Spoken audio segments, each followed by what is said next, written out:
أعوذ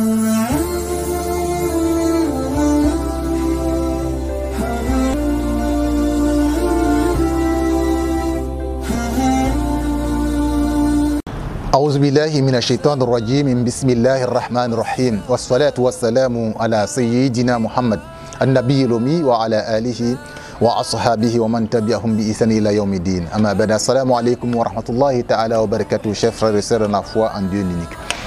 Aujourd'hui, nous voudrions nous rappeler d'un élément important de la vie du prophète Muhammad sallallahu alayhi wa sallam, c'est son attitude, son comportement pendant le beau mois de Ramadan. On se souviendra premièrement que le prophète Muhammad sallallahu alayhi wa sallam, alors que même qu'il n'avait pas encore réussi la révélation, observait une retraite pieuse dans le mont Hira pendant le mois de Ramadan. Et justement, c'est de cette retraite première, avant même la révélation, qu'il va recevoir la révélation. En un endroit qui est particulier aujourd'hui, même quand on y va, on a encore de la réticence à entrer dans cette grotte-là, alors qu'en son temps, c'était de la brousse. Donc, retraite avant même que ce ne soit institué le jeûne.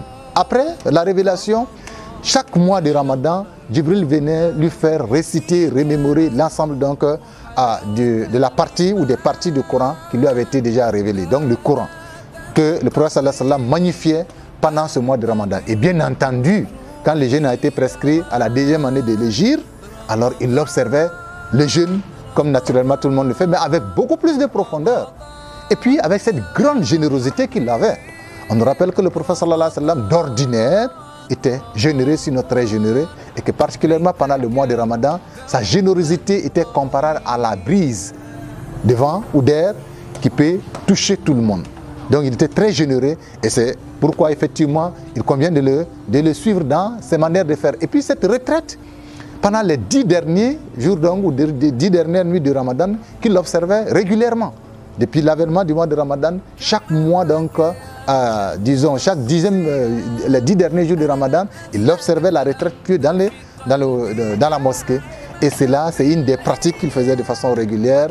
Et c'est pourquoi tout cela, nous devons faire la lecture courante du Coran ou la lecture vraiment approfondie du Coran, la générosité autant qu'on peut, selon ses moyens, mais ce n'est pas matériel seulement. Même les souris fait partie de la générosité, et tout ce qu'il y a finalement des retraites pieuses dans les mosquées que le prophète sallallahu alayhi wa sallam a observé, il convient qu'on s'essaie à cela. Car Allah subhanahu wa ta'ala nous facilite tout cela et agrée tout cela pour nous et nous accorde les bienfaits de ces pratiques pieuses donc, dans le mois de Ramadan. Rabbana taqabbal minna innaka anta samiul alim wa tub alayna ya maulana innaka anta tawwabur rahim wa sallallahu ala sayyidina Muhammad.